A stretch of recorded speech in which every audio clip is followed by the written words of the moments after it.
பரமண்டலங்களில் இருக்கிற எங்கள் பிதாவே, உம்மை துதிக்கிறோம், உம்மை புகழ்கிறோம், உம்மை மகிமைப்படுத்துகிறோம். அப்பா பிதாவே, நீதியின் சூரியனே, எங்களை காப்பாற்றும். எல்லா பொல்லாப்புக்கும் எல்லா தீங்குக்கும் நீங்களாக்கி விடுவியும். நீதித்துறையை காத்தருளும் சுவாமி. தேசத்தில் நீதித்துறையில் இருக்கிற ஒவ்வொருவரையும் உம்முடைய திருக்கரங்களில் ஒப்படைக்கிற சாமி. நீதித்துறையில் எல்லா காரியங்களும் நீதியின்படி நடக்கவும், அக்கிரமங்கள், அநியாயங்கள், பொய்கள் எல்லாம் நீங்கி போகவும் கிருபை செய்யும்.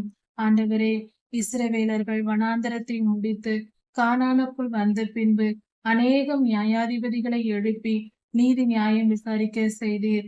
தீர்க்கதரிசிகளை எழுப்பி ஜனங்களை காப்பாற்றினீர். அவர்கள் நீதியால் நியாயமாய் நியாயம் தீர்த்தார்கள். அப்படி இருக்க சுவாமி, இன்றும் கூட எங்களுக்கு நீதி நியாயம் கிடைக்கும்படியாக, நியாயத்தின்படி இந்த தேசமும் ஜனங்களும் வாழும்படியாக நீதித்துறையை நீர் கொடுத்திருக்கிறீர். நீதித்துறை நல்லபடியாக நீதியின்படியே செயல்பட நீர் கிருபை செய்யும். அங்குள்ள அக்கிரமங்கள் எல்லாவற்றையும் எடுத்து போடும். அநியாயங்கள், பொறாமைகள், பெருமைகள், ஆளுகைகள், ஆண்டவரை போன்ற காரியங்கள், பயங்கள் போன்றவை இல்லாதபடிக்கு நீதித்துறையை சுத்திகரியும். நீதித்துறையில் எந்தவித பயமும் இல்லாமல் நற்காரியங்கள் நடைபெற, எல்லா காரியங்களும் நீதியாய் நடக்க நீர் கிருபை செய்யும். உம்முடைய நாமம் மகிமைப்படுவதாக. சர்வ வல்லமையுள்ள எங்கள் தேவனே, நீதித்துறையை நீர் ஆளுகை செய்யும். உம்முடைய 7 ஆவிகளையும் தந்தருளும். ஆளுகை செய்யட்டும்.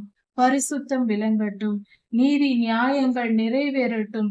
சிறிய காரியமாய் இருந்தாலும், தேசத்தை ஆளுகிற பெரிய காரியமாய் இருந்தாலும், நீதித்துறை உம்முடைய கைகளில் இருக்கட்டும். உம்முடைய ஆளுகைக்குள் இருக்கட்டும். ஒவ்வொரு காரியமும் உம்முடைய சித்தப்படி நடக்கட்டும்.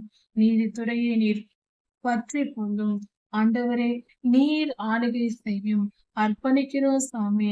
ஏற்றுக்கொள்ளும். எங்கள் வாழ்க்கையை நீர் பாதுகாத்தரணும். நீதித்துறையின் மேல் உம்முடைய நீதி விளங்குவதாக, உம்முடைய ஆளுகை வருவதாக, உம்முடைய கிருபை பெருகுவதாக.